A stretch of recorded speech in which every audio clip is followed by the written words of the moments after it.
I really don't understand these NFL franchises continuing to repeat the same mistake over and over again. All throughout history, all the data that we have on running backs in the NFL, and more importantly, all the data we have on why it is a horrible idea to pay running backs in the NFL big time money. Yet every offseason, teams continue to follow down this path of no return. The Carolina Panthers made a colossal mistake on Monday, making Christian McCaffrey the highest paid running back in the history of the NFL. They gave him a 4-year contract, paying him $16 million a year.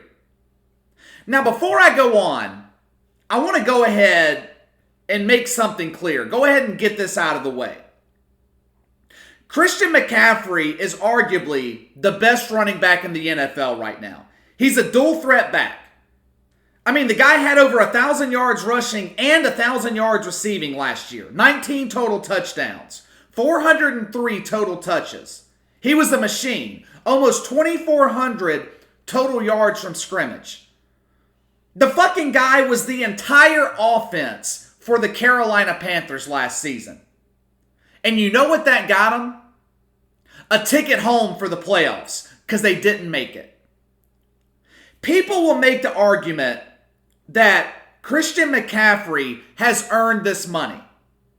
And I'll be honest with you, it is tough to argue against that point. From a human perspective, it's tough to argue against that point. He has absolutely earned that money. The Panthers have had him on a discount the last 3 years. But that does not mean it was a smart business decision to give him the money.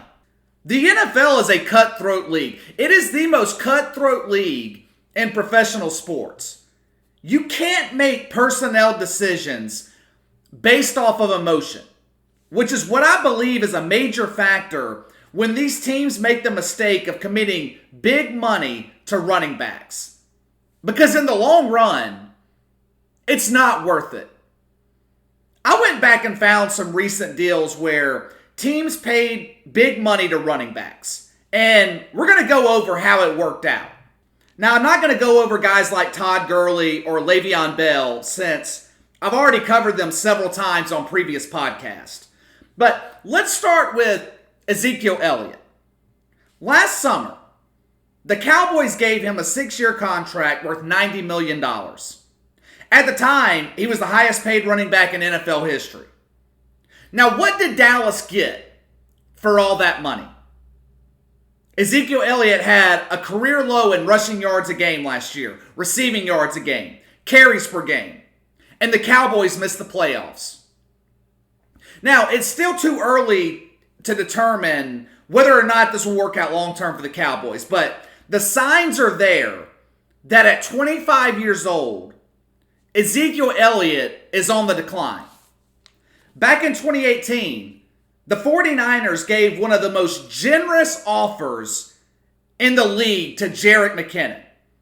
I say that because in 4 years with the Vikings, he never eclipsed 600 yards rushing, never reached 1,000 scrimmage yards, never had more than 5 touchdowns in a single season.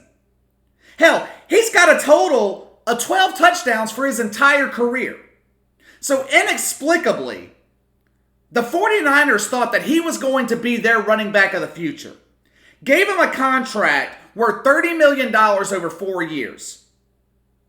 You want to know how that worked out for the San Francisco 49ers? Jerick McKinnon tore his ACL before the season and never played one fucking down for the team. Hasn't been in the NFL since 2017. What about DeMarco Murray? The one time Jerry Jones actually made a wise decision when it comes to personnel. Murray was kind of a late bloomer in the NFL. He had his best season at 26 years old, the age when most running backs are beginning to go on the decline. In 2014, the Dallas Cowboys ran DeMarco Murray into the ground. It was a contract year for him. He had 449 total touches, 6th highest all time in the NFL. After the season was over, DeMarco Murray wanted his money. Felt he had earned it. He did. But Jerry Jones wouldn't do it. There were a lot of fans at the time in Dallas pissed off about it. People felt like DeMarco Murray had earned that new contract. I mean, the Cowboys ran him into the fucking ground that season. But Jerry Jones made the right call.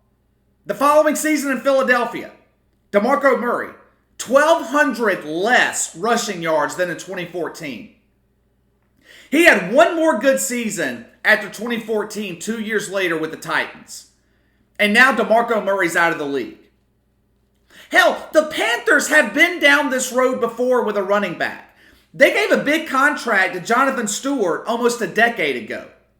For his second contract after his rookie deal, they committed to him for 6 years, which is a long contract for any NFL player, much less a running back. It was an abject failure. He had one season throughout the span of that contract where he had more than 1,000 scrimmage yards. Never played a full 16-game season. Never had a season with double-digit touchdowns. Now, maybe Christian McCaffrey will be different. Maybe he will be the unicorn of NFL running backs. But I highly, highly doubt it. If it didn't work out for Adrian Peterson, who was looked at as indestructible during his prime, what would make anyone think it's going to work out with Carolina and Christian McCaffrey? Now, he'll be 24 years old to start this NFL season. So, historically speaking, he's got 1 year left in his prime. But what is Carolina going to do with the remaining 3 years on the contract? Having an elite running back doesn't propel a team into the playoffs. Most of your teams in the NFL that have elite running backs don't make the playoffs. The Giants have had Saquon Barkley for 2 years. They've won a total of 9 games. The Jacksonville Jaguars, they've had Leonard Fournette for 3 years. 1 playoff appearance. Fournette had something to do with that playoff run back in 2017, but it was mainly the Jags' elite defense that carried them to the AFC Championship game that year. The list goes on where teams are giving big money to these running backs and it doesn't work out. When I was doing the research after Christian McCaffrey got this contract on past situations where this has happened, I found something like 12 or 15 guys where teams had committed big money to them. And out of the 15, I think really only about 2 of them you could consider worked out. I mean, I guess you could consider LaShawn McCoy in Buffalo a few years ago. That kind of worked out for 1 season.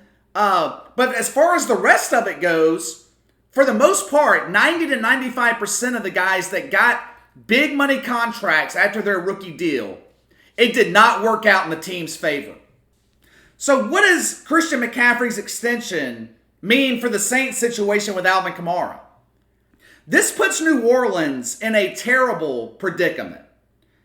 There is no doubt that Kamara feels he should be paid like, quote, top running backs in the NFL. Pay is as much about the money to these guys as it is about ego. Elite players want the top dollar pay to cement their elite status.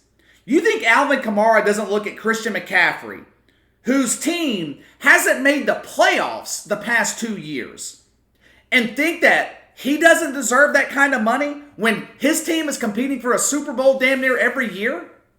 It's going to be interesting to see how the Saints and Kamara handle it. I mean, like I said on Tuesday's podcast, it is going to be up to Alvin Kamara whether or not he wants to remain in New Orleans and make less money or go somewhere else and make more money and more than likely play for a losing team.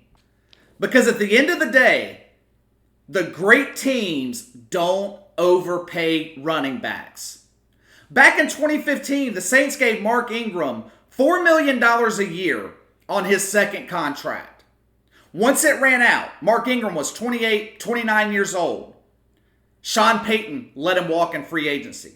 He knew his best days were behind him and that Mark Ingram was going to ask for too much money. Bill Belichick does the same thing in New England. During Marshawn Lynch's prime years in Seattle, He was averaging around $6 million a year. It just doesn't make sense to pay a position that doesn't really impact whether or not you make the playoffs, whether or not you win a lot of games, where production levels can fall instantly, and give that position a huge chunk of your salary cap. There are so many other important positions that have a greater impact. Obviously, quarterback, but offensive linemen are beginning to demand more and more money in the NFL. And it makes perfect sense. I mean, these are the guys that are protecting the most important asset on the roster. Without a great offensive line, I don't care who your quarterback is. Breeze, Brady's, Rodgers, Wilson, doesn't matter. They're not doing shit without pass protection. But you've also got other positions, linebackers, cornerbacks, tight ends, pass rushers. These are all positions that are demanding more and more money and have a far greater impact on winning than running backs do. Every year in the draft, there's another player similar to a Christian McCaffrey or an Alvin Kamara.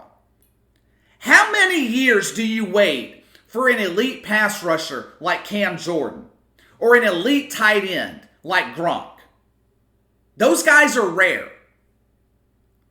There are always going to be teams that continue to make the mistake of overpaying guys like Christian McCaffrey or Ezekiel Elliott. Those teams have one thing in common, though. They watch the playoffs from home in January.